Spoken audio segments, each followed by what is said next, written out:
Hi students, कैसे हैं सब। आई होप सब अच्छे होंगे। I Akashdeep sir, your accounts teacher, and as you know we are discussing chapter number 3, change in profit sharing ratio. And today in this chapter we will discuss the most important topic, that is revaluation of assets and reassessment of liabilities. ये topic important इसलिए है क्योंकि अगले जो 2-3 chapter होंगे उनमें भी हमें एसेट्स और लाइबिलिटीज़ का रिवैल्यूएशन करना होगा. तो let's start. Revaluation of assets and liabilities. तो बेटा टॉपिक क्या है, कंसेप्ट क्या है, हमें अपनी एसेट्स और जो हमारी लाइबिलिटीज़ हैं उनका रीवैल्यूएशन करना है. री मीन्स अगेन और valuation means giving the values, assigning the values. यानी कि जब भी पार्टनरशिप बिजनेस रिकॉन्स्टिट्यूट होगा, और रिकॉन्स्टिट्यूशन में आज हमारा टॉपिक चल रहा है change in profit sharing ratio. तो जब भी हमारे पार्टनरशिप बिजनेस का रिकॉन्स्टिट्यूशन होगा तो उस टाइम पे हमें अपनी एसेट्स और लाइबिलिटीज़ को भी उनकी बुक वैल्यू और जो मार्केट वैल्यू है उनके बीच में कंपैरिजन करेंगे, और कंपैरिजन करके ये देखेंगे कि हमारी एसेट्स और लाइबिलिटीज़ की वैल्यू इंक्रीज हुई हैं या डिक्रीज हुई हैं. और जो भी एसेट और लाइबिलिटीज़ की वैल्यू इंक्रीज और डिक्रीज हुई हैं उन्हें रिकॉर्ड करने के लिए एक अकाउंट बनाया जाएगा, रिवैल्यूएशन अकाउंट. फिर उस रिवैल्यूएशन अकाउंट को क्लोज करके जो भी प्रॉफिट लॉस होगा वो ओल्ड पार्टनर्स में उनके ओपीएसआर में बांट दिया जाएगा. एक एग्जांपल है, जैसे प्रॉफिट शेयरिंग रेशो चेंज हुए और बिजनेस के पास अपनी एक कार थी, और जो कार थी उस कार की बुक वैल्यू 1,00,000 रुपीज़ थी. बुक वैल्यू मीन्स जो बैलेंस शीट में उसकी वैल्यू गिवन थी वो 1,00,000 रुपीज़ है. तो ये बुक वैल्यू है जो बैलेंस शीट में गिवन है. तो अगर हम आज की डेट में उसकी मार्केट वैल्यू देखें तो हो सकता है मार्केट वैल्यू उसकी 1,00,000 से कम हो या 1,00,000 से ज़्यादा हो, सपोज 80,000 हो. तो बुक वैल्यू है 1,00,000 और मार्केट वैल्यू है 80,000. तो ये हमें 20,000 का क्या हुआ, लॉस. हमारी एसेट्स की वैल्यू डिक्रीज हो रही है 1,00,000 से, वो 80,000 पे आ गई, तो 20,000 का हमारे लिए लॉस है ना. तो इस लॉस को हम रिवैल्यूएशन अकाउंट में डेबिट करेंगे और बाद में ये लॉस पार्टनर्स में बट जाएगा. तो ये सिंपल सा कंसेप्ट है आपका रिवैल्यूएशन अकाउंट का, कि हमें अपनी एसेट और लाइबिलिटीज़ की बुक वैल्यू को मार्केट वैल्यू से कंपेयर करना है, और जो भी इंक्रीमेंट और डिक्रीमेंट हुआ है उस इंक्रीमेंट और डिक्रीमेंट को हमें रिवैल्यूएशन अकाउंट में करना है रिकॉर्ड. तो यही यहाँ पे रिवैल्यूएशन अकाउंट की थ्योरी है. Revaluation account is a nominal account. Revaluation account एक नॉमिनल अकाउंट है, और नॉमिनल अकाउंट का रूल है कि जो भी लॉस एक्सपेंस होंगे वो डेबिट, जो भी इनकम्स गेन्स होंगे वो क्रेडिट. तो जब भी हमें रिवैल्यूएशन पे कोई लॉस होगा तो वो रिवैल्यूएशन अकाउंट में डेबिट किया जाएगा, गेन होगा तो क्रेडिट किया जाएगा. Prepared to bring the assets and liabilities of the firm to their true market values. अब ये ऊपर डिस्कस कर ही लिया हमने कि एसेट्स और लाइबिलिटीज़ की बुक वैल्यू को हमें मार्केट वैल्यू के इक्वल लेके आना है, इसीलिए रिवैल्यूएशन अकाउंट ओपन किया जाता है. And to find out profits और loss on revaluation of assets and reassessment of liabilities. और जो भी इस पे हमें प्रॉफिट और लॉस होगा वो हमें फाइंड करना है. Revaluation account is credited with increase in the value of asset. ये सारी चीज़ें हम फॉर्मेट में पढ़ेंगे, ठीक है. तो चलो डायरेक्ट हम फॉर्मेट पे पढ़ते हैं, क्योंकि ये सारी चीज़ें मैं अभी आपके साथ डिस्कस कर चुका. इंपॉर्टेंट नोट क्या है, revaluation account is prepared to record only change in values of assets and liabilities, not book value और real value. तो रिवैल्यूएशन अकाउंट में हम एसेट और लाइबिलिटीज़ की वैल्यू में जो चेंज हुआ है, यानी कि उनकी वैल्यू कितनी इंक्रीज हुई कितनी डिक्रीज हुई, केवल उसे रिकॉर्ड करेंगे. बुक वैल्यू और रियल वैल्यू को रिकॉर्ड नहीं किया जाता. जैसे इस एग्जांपल को लें, एसेट की बुक वैल्यू कितनी है कार की, 1,00,000.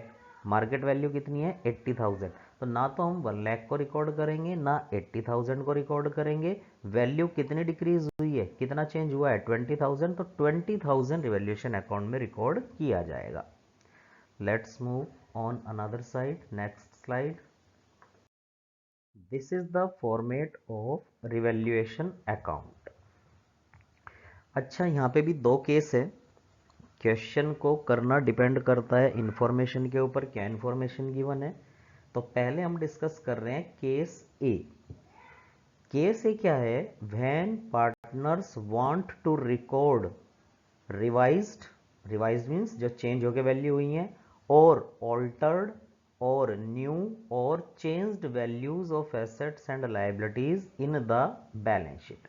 आपको क्वेश्चन में क्लियर कहेगा कि पार्टनर्स ने ये डिसाइड किया है कि हमें एसेट और लायबिलिटीज की रिवाइज्ड वैल्यूज, ऑल्टर्ड मीन्स जो चेंज हुई है, और इसे न्यू भी कह सकते हैं और चेंज्ड वैल्यूज भी कह सकते हैं। तो इनमें से कोई भी वर्ड आपको दे देगा, revised, altered, new, changed values of assets and liabilities in the balance sheet. यानी कि पार्टनर्स ने ये डिसाइड किया है कि जो हमारी एसेट और लायबिलिटीज की वैल्यू चेंज हुई है, जो नई वैल्यू है, हमें बैलेंस शीट में उन्हें शो करना है, उन्हें रिकॉर्ड करना है। ये बात ध्यान रखना, ये हमारा फर्स्ट केस है। जब पार्टनर ये डिसाइड करें कि बैलेंस शीट में हमें एसेट और लायबिलिटीज की नई वैल्यूज को शो करना है, तो ये हमारा case 1। In this case revaluation account is prepared.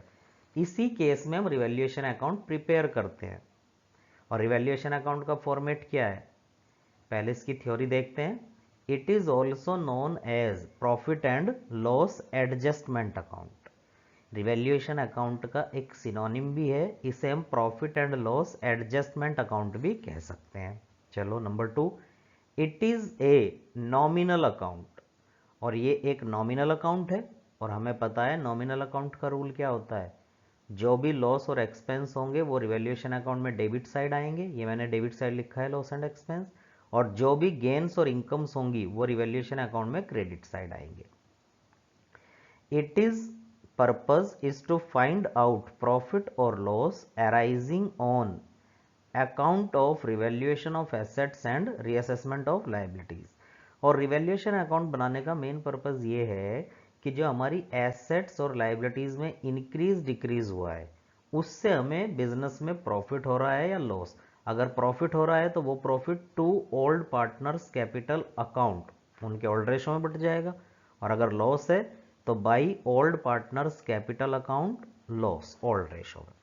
तो ये बात ध्यान रखना, रिवैल्यूएशन अकाउंट प्रॉफिट और लॉस निकालने के लिए बनाया जाता है एसेट्स और लायबिलिटीज के रिवैल्यूएशन पे, और जो भी प्रॉफिट और लॉस होता है वो पार्टनर्स में बट जाता है उनके रेशो में। It records only change in value of assets and liabilities, ये हम डिस्कस कर चुके। इसमें हम केवल एसेट और लायबिलिटीज की वैल्यू में जो चेंज हुए हैं वो हम रिकॉर्ड करेंगे। अब देखते हैं रिवैल्यूएशन अकाउंट का फॉर्मेट। फॉर्मेट ध्यान से देखो। बाई एसेट्स, अगर हमारी किसी एसेट की वैल्यू इंक्रीज होती है तो बिजनेसमैन के लिए वो क्या है, गेन है, तो उसे हम रिवैल्यूएशन अकाउंट में क्रेडिट साइड लिखेंगे बाई एसेट्स। मान लो अभी हमने एग्जांपल लिया था कार का, कार की जो बुक वैल्यू थी वो 1 लाख थी, और उसकी जो मार्केट वैल्यू थी वो कितनी थी, 80,000। तो वो 20,000 से डिक्रीज हुई ना, तो डिक्रीज हुई तो टू साइड लिखेंगे, टू एसेट्स डिक्रीज। ये डिक्रीज लिखने की जरूरत नहीं, बस यहाँ टू मोटर कार लिख देंगे 20,000।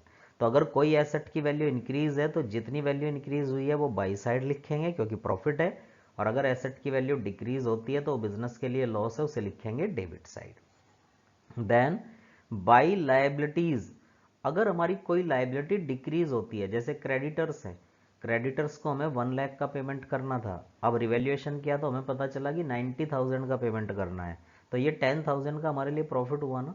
तो जब भी कोई लायबिलिटी डिक्रीज होगी तो वो हमारे लिए प्रॉफिट होगा, तो उसे हम रिवैल्यूएशन अकाउंट में क्रेडिट साइड लिखेंगे, और यहाँ लिख देंगे बाई क्रेडिटर्स 10,000। ऐसे ही अगर हमें पता चले कि कोई अनरिकॉर्डेड हमारे पास एसेट है, अनरिकॉर्डेड एसेट का मतलब ये है कि पहले वो एसेट बुक में रिकॉर्ड नहीं थी, बैलेंस शीट में रिकॉर्ड नहीं थी, अब पता चला कि हमारे पास ये एसेट भी है। ऐसे समझो जैसे आप लोग दीपावली की सफाई करते हैं, और दीपावली की सफाई करते हुए वहाँ कोई पुराना लोहा मिल जाता है, पुरानी चीज़ें मिल जाती हैं, तो उसे बेच के प्रॉफिट कमा लेते हो, तो वो तुम्हारे लिए अनरिकॉर्डेड था क्योंकि वो तुम्हारी आंखों के सामने नहीं था। ऐसे ही बिजनेस में भी हो सकता है, अगर कोई नई एसेट का हमें पता चल रहा है, जैसे अनरिकॉर्डेड टाइपराइटर हो, कंप्यूटर हो, तो उसे भी हम रिवैल्यूएशन अकाउंट में क्रेडिट साइड लिखेंगे। इसी तरह से कोई लायबिलिटी हमारी इंक्रीज होती है तो हमारे लिए लॉस हो जाएगा डेबिट साइड, कोई नई लायबिलिटी हमारी क्रिएट होती है अनरिकॉर्डेड तो वो भी लॉस हो जाएगा डेबिट साइड, और इसके बाद रिवैल्यूएशन अकाउंट को क्लोज कर देंगे, प्रॉफिट होगा तो डेबिट साइड बैलेंस आएगा, पार्टनर्स में बट जाएगा, लॉस होगा तो क्रेडिट साइड बैलेंस आएगा, पार्टनर्स में बट जाएगा। तो ये आपका रिवैल्यूएशन अकाउंट का फॉर्मेट है। इंपॉर्टेंट बात क्या है, रिवैल्यूएशन अकाउंट तब बनाया जाएगा केस 1 में। और केस 1 क्या है, जब पार्टनर ये डिसाइड करें कि हमें बुक में नई वैल्यूज बैलेंस शीट में शो करनी है, altered values, changed values asset liabilities की बैलेंस शीट में शो करनी है, तो उस केस में बनाया जाता है रिवैल्यूएशन अकाउंट। नेक्स्ट स्लाइड पे चलते हैं, इसका एक क्वेश्चन देखेंगे, जर्नल एंट्रीज देखेंगे। एग्जाम में आपसे रिवैल्यूएशन अकाउंट से रिलेटेड जर्नल एंट्रीज भी मांग लेता है। Journal entries revaluation of assets. तो पहले एसेट्स की बात करेंगे, फिर लायबिलिटीज की बात करेंगे। तो जर्नल एंट्री हमारी क्या होंगी, जैसे ही हमारी कोई एसेट इंक्रीज होगी, increase in the value of asset, तो जर्नल एंट्री होगी asset account debit to revaluation account. क्यों एसेट अकाउंट डेबिट क्यों हुआ, ये आपके वही 11th के रूल हैं, रूल ऑफ अकाउंटिंग। यहाँ राइट साइड देखो, rule of assets and liabilities क्या है, 11th में से आपने पढ़ते आए हैं। राइट साइड देखेंगे सब अपनी, इंक्रीज इन एसेट जब भी होगा तो उस एसेट को डेबिट किया जाता है, डिक्रीज इन एसेट होता है तो उस एसेट को क्रेडिट किया जाता है, इंक्रीज इन लाइबिलिटी होता है तो उस लाइबिलिटी को क्रेडिट किया जाता है, और जब भी लाइबिलिटी डिक्रीज होती है तो उस लाइबिलिटी को डेबिट किया जाता है। तो ये rules of debit and credit आपने 11th में पढ़े थे, वही रूल यहाँ पे अप्लाई है। Increase in the value of asset, तो जिस एसेट की वैल्यू इंक्रीज हुई है जर्नल एंट्री में वो एसेट डेबिट हो जाएगी, तो रिवैल्यूएशन अकाउंट क्रेडिट होगा, क्योंकि ये हमारे लिए प्रॉफिट है और प्रॉफिट को रिवैल्यूएशन अकाउंट में क्रेडिट करेंगे। Decrease in the value of asset, तो जब भी हमारी कोई एसेट डिक्रीज होगी तो उस एसेट को हम क्रेडिट करेंगे, और जब एसेट क्रेडिट हुई है तो डेबिट क्या होगा, रिवैल्यूएशन अकाउंट। तो जर्नल एंट्री हो जाएगी revaluation account debit to asset. Unrecorded asset कोई हमें पता चली तो इसका मतलब एसेट हमारी इंक्रीज हुई, तो जर्नल एंट्री हो जाएगी asset account debit to revaluation. तो जर्नल एंट्री समझ लेना अच्छे से, क्वेश्चन में जर्नल एंट्री मांग लेता है। Increase in the value of asset, asset account debit to revaluation, decrease in the value of asset, revaluation account debit to asset क्योंकि लॉस है, unrecorded asset, asset account debit to revaluation. इसी तरह से journal entry liabilities से related हो जाएंगी। Increase in the value of liability, अगर हमारी कोई लाइबिलिटी बढ़ेगी तो revaluation account debit to liability. Decrease in the value of liability, कोई लाइबिलिटी हमारी डिक्रीज होगी तो liability account debit to revaluation, उस लाइबिलिटी का नाम लिख के टू रिवैल्यूएशन कर देंगे। और अनरिकॉर्डेड कोई लाइबिलिटी हो तो revaluation account debit to liability, उस लाइबिलिटी का नाम लिख देंगे। तो ये rules of asset and liabilities एक बार रिवाइज कर लेना, जर्नल एंट्री अपने आप समझ में आ जाएगी।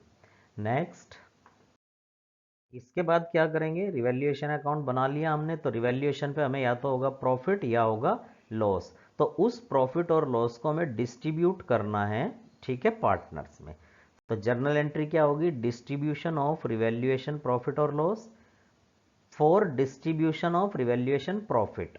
अगर प्रॉफिट होता है यानी कि बैलेंसिंग फिगर रिवैल्यूएशन अकाउंट में डेबिट साइड आती है, यानी कि क्रेडिट साइड ज़्यादा होगी तो डेबिट साइड बैलेंस निकल के आएगा, तो उसे पार्टनर्स में बांट देंगे और एंट्री हो जाएगी revaluation account debit to old partners capital account old ratio में।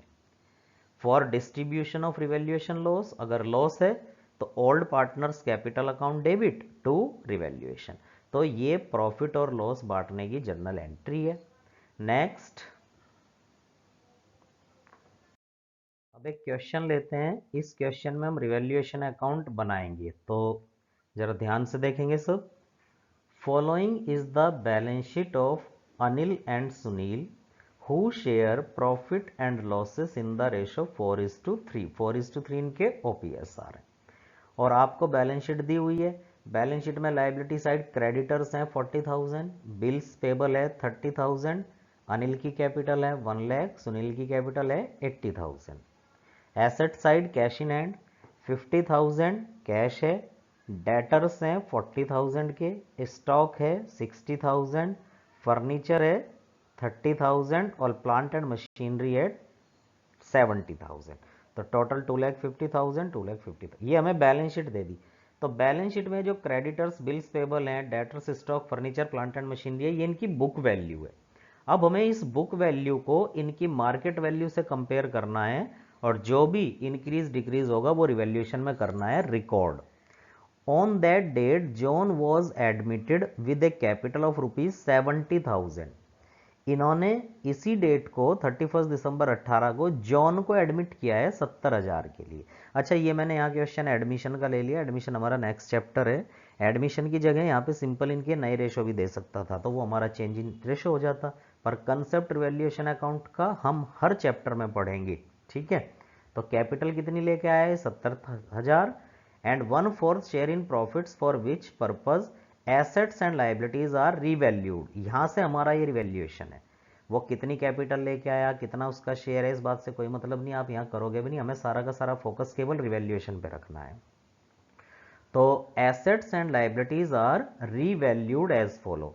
स्टॉक वैल्यूड एट 70,000, यानी कि आज स्टॉक की वैल्यू 70,000 है बेटा, और ऊपर बैलेंस शीट में देखें तो स्टॉक की वैल्यू कितनी थी 60,000। तो अगर हम 60,000 को और मार्केट वैल्यू 70,000 से कंपेयर करें तो स्टॉक की वैल्यू इंक्रीज हुई है, कितनी इंक्रीज हुई है 10,000। तो ये हमारे लिए प्रॉफिट है, एसेट इंक्रीज हुई है। तो जब भी एसेट इंक्रीज होगी प्रॉफिट होगा तो रिवैल्यूएशन अकाउंट में क्रेडिट किया जाएगा। तो ये आ गया बाई स्टॉक 10,000। ना तो हमें रिवैल्यूएशन में बुक वैल्यू शो करनी है ना मार्केट वैल्यू शो करनी है, हमें शो करने हैं इंक्रीज और डिक्रीज। तो 10,000 स्टॉक बढ़ा, प्रॉफिट है, एसेट बढ़ी है तो बाई साइड लिख दिया by stock. Depreciate furniture by 10%। अब डेप्रीशिएशन का मतलब होता है कम होना, यानी कि फर्नीचर कम हुआ है। तो ऊपर देखो फर्नीचर कितना है 30,000 और 30,000 और ये 10% डेप्रीशिएट हो रहा है यानी कि कम हो रहा है। तो 30,000 का 10% कितना हो जाएगा 3,000। तो ये टू फर्नीचर अकाउंट 3,000। 10% आपका फर्नीचर डेप्रीशिएट हुआ है, कम हुआ है, तो ये हमें टू साइड लिखना है, टू फर्नीचर।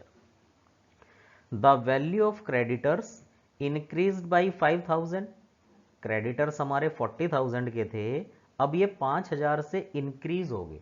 और जब हमारे क्रेडिटर्स इंक्रीज होंगे, लाइबिलिटी इंक्रीज होगी, तो वो तो हमारे लिए लॉस होगा, तो वो डेबिट साइड आ जाएगा to creditors 5,000। The value of bills payable found to be 20,000। Found to be 20,000 यानी कि आज की डेट में उसकी वैल्यू 20,000 होने वाली है। और बिल्स पेबल हमने ऊपर कितने ले रखे हैं 30,000 के।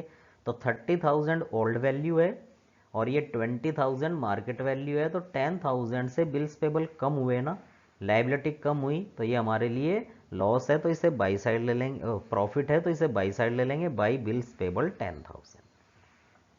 Investment worth ₹9,000 not appearing in the books.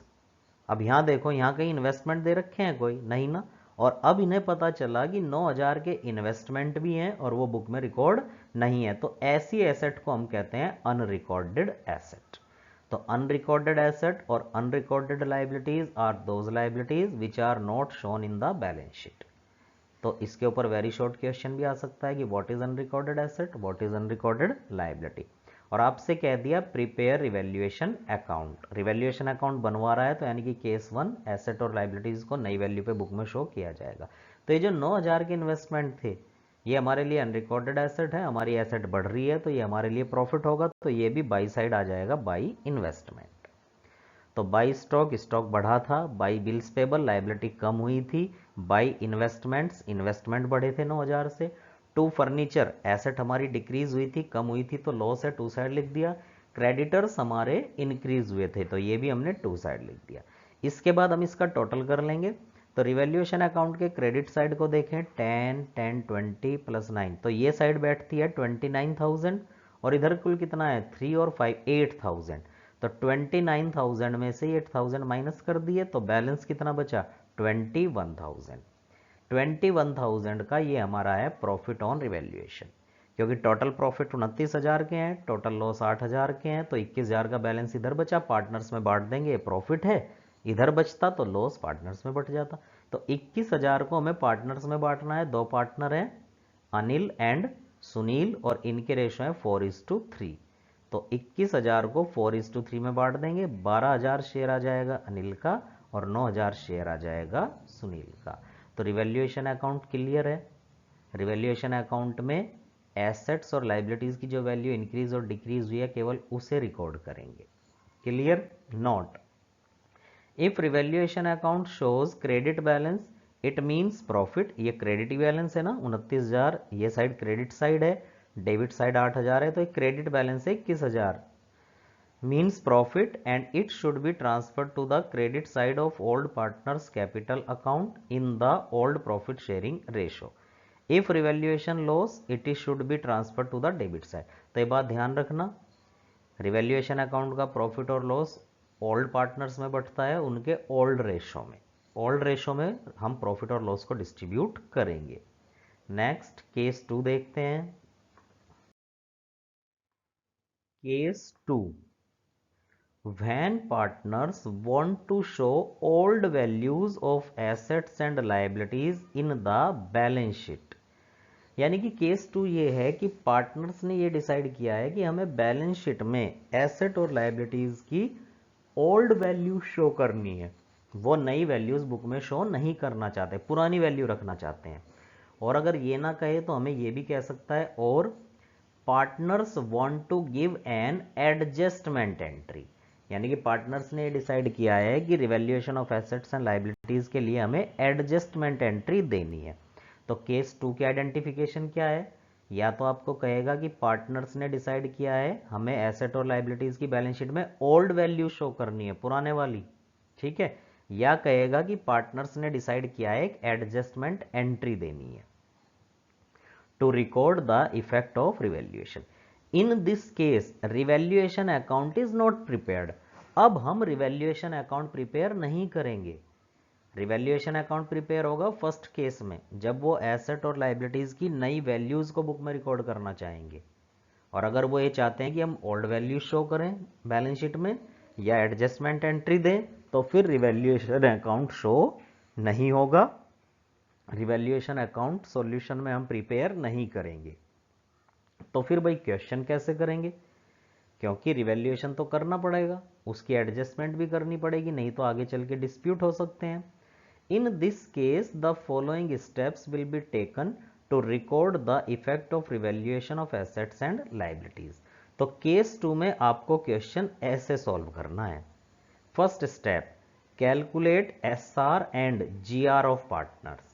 तो सबसे पहले तो आप वही पार्टनर के एसआर और जीआर कैलकुलेट करेंगे जैसे पिछले टॉपिक्स में करते आए, SR equals to OPSR minus NPSR, और अगर पॉजिटिव है तो सेक्रीफाइस, नेगेटिव है तो गेन हो जाएगा।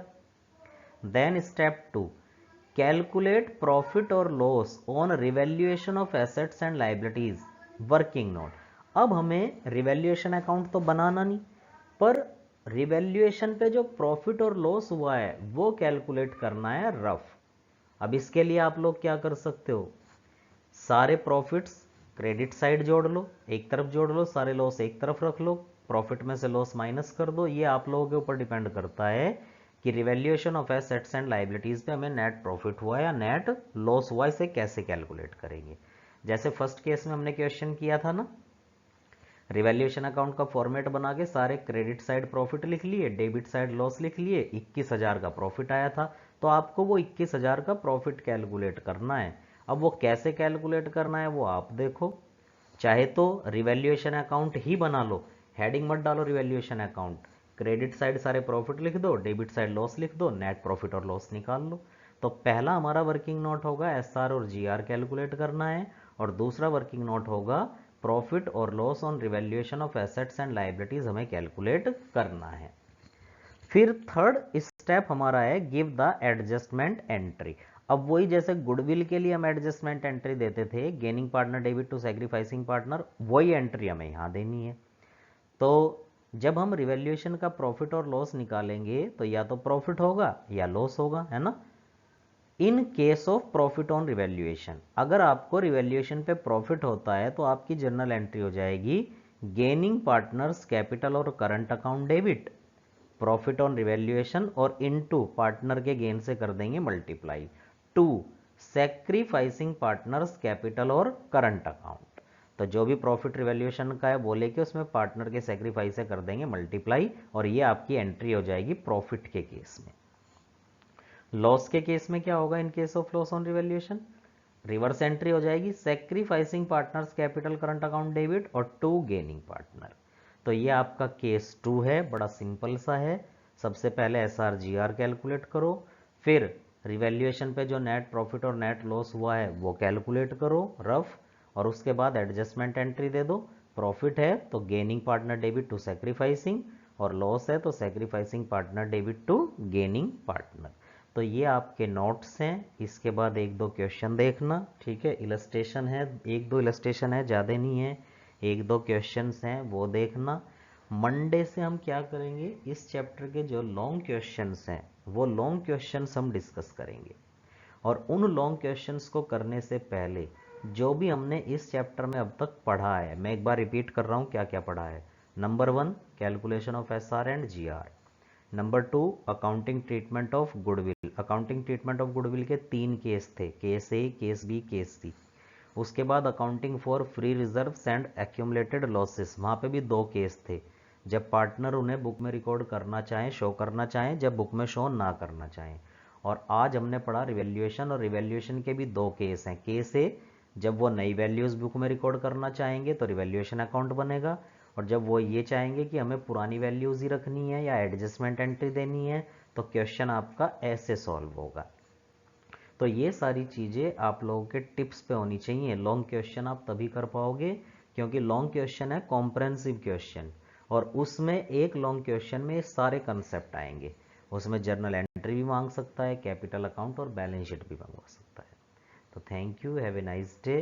अच्छे से नोट्स को प्रिपेयर करो, लर्न करो, उसके बाद इलस्ट्रेशन क्वेश्चन करो। तो चलो बेटा, केस 2 का एक इलस्ट्रेशन लेते हैं, और ये इलस्ट्रेशन आपकी बुक से ही लिया है, TS Grewal new book, illustration number 16। ABC partners sharing profit and losses in the ratio 5:3:2. They decided to share future profits and losses in the ratio 2:3:5. तो हमें पार्टनर के OPSR भी गिवन है, NPSR भी गिवन है, विद इफेक्ट फ्रॉम 1 अप्रैल 2000। 1 अप्रैल 2000 को इन्होंने अपने रेशो चेंज किए। ओल्ड रेशो थे 5:3:2 और अब न्यू रेशो इनके होंगे 2:3:5। They also decide to record effect of the following revaluation without affecting the book value। अब यहाँ देखो, आपको इस क्वेश्चन में क्लियर कहा है without affecting the book value. क्या मतलब है इसका?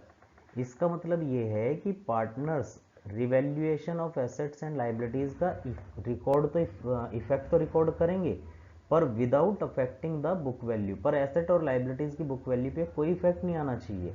यानी कि बैलेंस शीट में एसेट और लाइबिलिटीज की जो बुक वैल्यू है ओल्ड वही शो की जाएंगी, of the assets and liabilities by passing and adjust, और ये यहाँ पे भी कह दिया इसने, by passing and adjustment entry. तो मैंने आप लोगों को भी क्या आइडेंटिफिकेशन बताई थी, अगर क्वेश्चन में ये कहे कि एक एडजस्टमेंट एंट्री पास करनी है, या पार्टनर्स ने डिसाइड किया है कि एसेट और लाइबिलिटीज की बुक वैल्यू शो करनी है, तो इसका मतलब वो हमारा कौन सा केस होगा? वो हमारा केस 2।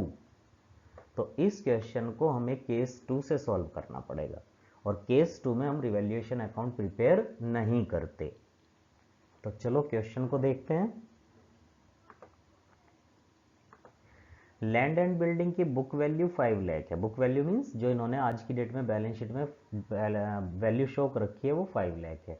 Revised value 5,50,000। अब जो इसकी मार्केट वैल्यू है, जो रिवाइज्ड वैल्यूज है, जो नई वैल्यू है वो 5,50,000 है। तो 50,000 से वैल्यू इंक्रीज होगी ना।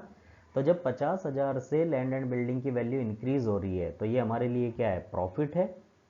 प्लांट एंड मशीनरी 2,50,000 की बुक वैल्यू है, बैलेंस शीट में हमारे पास 2,50,000 की वैल्यू है, और मार्केट में इसकी रिवाइज्ड वैल्यू है 2,40,000। तो ये 10,000 से डिक्रीज होगी, तो ये हमारे लिए लॉस है। क्रेडिटर 60,000 के थे, आज 55,000 के हैं, तो 5,000 से क्रेडिटर्स कम हुए, तो ये हमारे लिए प्रॉफिट है।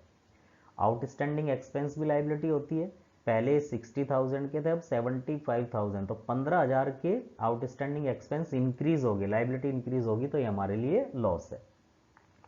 पास नेसेसरी सिंगल एडजस्टमेंट एंट्री, ये इसने यहाँ पे भी कह दिया कि आपको सिंगल एडजस्टमेंट एंट्री पास करनी है, तो यानी कि ये केस 2 है। अब मैंने क्वेश्चन सॉल्व करने के लिए क्या स्टेप बताए थे? कि सबसे पहले हमें कैलकुलेट करना है SR और GR। तो आपके पास OPSR है 5:3:2, आपके पास NPSR है 2:3:5। तो सबसे पहले ये इन्होंने स्टेप 2 दे दिया, calculation of sacrifice and gain of the partner. तो A का पॉजिटिव है 3/10 यानी कि ये सेक्रीफाइस कर रहा है, और B का नेगेटिव है 3/10 तो यानी कि ये गेन कर रहा है। तो C गेन कर रहा है और A सेक्रीफाइस कर रहा है। First step complete. Second step बताया था कैलकुलेशन ऑफ प्रॉफिट और लॉस ऑन रिवैल्यूएशन। तो प्रॉफिट और लॉस रिवैल्यूएशन के लिए या तो तुम एक रिवैल्यूएशन अकाउंट रफ बना लो, बाद में काट देना, बस प्रॉफिट कैलकुलेट करके यहाँ रखना है। या फिर एक तरीका ये है कि जितने प्रॉफिट हैं वो जोड़ लो, जितने लॉस हैं वो माइनस कर दो। यहाँ देखो लैंड एंड बिल्डिंग की बुक वैल्यू कितनी थी 5 लाख, और आज की डेट में कितनी है 550। तो 50,000 से लैंड एंड बिल्डिंग इंक्रीज हुआ है ना, तो ये हमारे लिए प्रॉफिट है। प्रॉफिट है तो ये प्लस का कर दिया। फिर प्लांट एंड मशीनरी 2,50,000 की थी बुक वैल्यू, और आज की डेट में 2,40,000 है, तो ये 10,000 से डिक्रीज होगी ना, तो ये 10,000 के लिए हमारे लिए क्या हो गया, लॉस। हमारी एसेट की वैल्यू कम हो रही है, इसे माइनस में लिख दिया। सन्ड्री क्रेडिटर्स, क्रेडिटर 60,000 के थे, अब 55,000 के है, तो 5,000 से हमारी लाइबिलिटी कम हुई है। कम हुई है लाइबिलिटी तो हमारे लिए प्रॉफिट होगा, ये प्लस में लिख दिया। और आउटस्टैंडिंग एक्सपेंस 60,000 के थे और आज की डेट में 75, तो 15,000 से आउटस्टैंडिंग एक्सपेंस एक लाइबिलिटी बढ़ गई, तो ये भी हमारे लिए लॉस। तो इस तरीके से हम निकाल लेंगे। प्लस के 55,000 है, माइनस के 25,000 है, तो 30,000 प्लस के बचते हैं और प्लस के बचते हैं, तो ये हमारे लिए है रिवैल्यूएशन का प्रॉफिट। तो आपको रिवैल्यूएशन का प्रॉफिट भी पता चल गया 30,000, SR/GR भी। तो बस उठा के अब क्या करेंगे, एडजस्टमेंट एंट्री दे देंगे। प्रॉफिट के केस में मैंने क्या बताया था, gaining partners capital account debit. तो गेनिंग पार्टनर कौन है, C, तो C's कैपिटल अकाउंट डेबिट और टू A's कैपिटल। और अमाउंट कैसे कैलकुलेट करेंगे, 9,000, 3/10 पार्टनर का गेन है और इनटू 30,000 रिवैल्यूएशन का प्रॉफिट है। तो प्रॉफिट में गेन से मल्टीप्लाई करके कंपनसेशन की अमाउंट निकाल लेंगे और एंट्री हो जाएगी C डेबिट, यानी कि gaining partners capital account debit to A। अगर लॉस होता तो रिवर्स एंट्री हो जाती, sacrificing partners capital account debit to gaining partner. तो ये आपका केस 2 का एक इलस्ट्रेशन है। अच्छे से दोनों केस को आइडेंटिफाई करना, रिवैल्यूएशन अकाउंट कब ओपन करना है, कब ओपन नहीं करना। Thank you.